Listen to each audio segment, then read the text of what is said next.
हज़ारा कबीले से ताल्लुक़ रखने वाले 10 कारकुनों के कत्ल के वाक़े के ख़िलाफ़ कोयटा शहर के मगरबी बाईपास पर धरने का सिलसिला आज छठे रोज़ भी जारी रहा और उनका जो सबसे बड़ा मुतालबा ये है कि वज़ीर-ए-आज़म इमरान खान यहाँ आए, उनसे बात करे और उनकी बातों को सुने, तो फिर वो जो मैयतें हैं उनकी तदफीन करेंगे।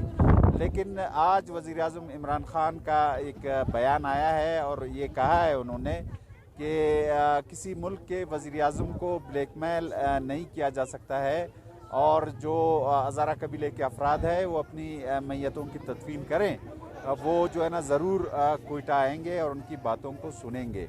तो वज़ीर-ए-आज़म का ये जो बयान आया है, इस पर जो धरने की एक मुंतज़िमा है सीमी आगा, वो हमारे साथ है। हम उनसे पूछते हैं कि का जो रिएक्शन है वज़ीर-ए-आज़म के इस बयान पर वो क्या है। इमरान खान साहब, हम आपको ब्लैकमेल नहीं कर रहे। अगर हमारा इरादा हो कि हम आप लोगों को ब्लैकमेल करें तो हम पहले भी कर सकते थे आपको ब्लैकमेल।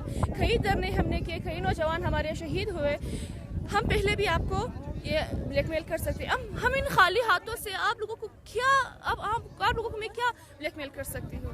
अब मेरा यही मुतालिबा है, हम सब का मुतालिबा है, आप कोयटा आए एक दफ़ा, हम आपको ब्लैकमेल नहीं करेंगे।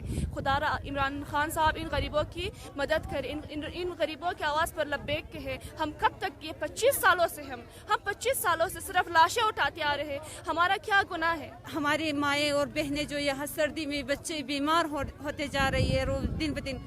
आप लोगों को तो पता है कोटा बहुत शदीद सर्दी है आज, लेकिन फिर भी हम यहाँ पर आए हैं और धरना जारी रखेंगे। जब तक इमरान खान नहीं आएंगे हम धरना जारी रखेंगे। अगर इमरान खान साहब तशरीफ़ नहीं लाते यहाँ पे, वज़ीर-ए-आज़म नहीं आते, तो ये धरना इसी तरह जिस तरह अभी अपनी आबोताब के साथ जारी और सारी है, इसी तरह से ये जारी सारी रहे जब तक कि वो खुद यहाँ हाजिर नहीं होते। तो इन लोगों का सबसे बड़ा मुतालबा अब भी यही है कि वज़ीर-ए-आज़म इमरान खान को आना चाहिए ताकि वो उनकी बात सुने और ये धरना ख़त्म हो। अगर वो नहीं आएंगे तो इस धरने का सिलसिला जारी रहेगा। Mohammad Kazim, BBC news, Quetta.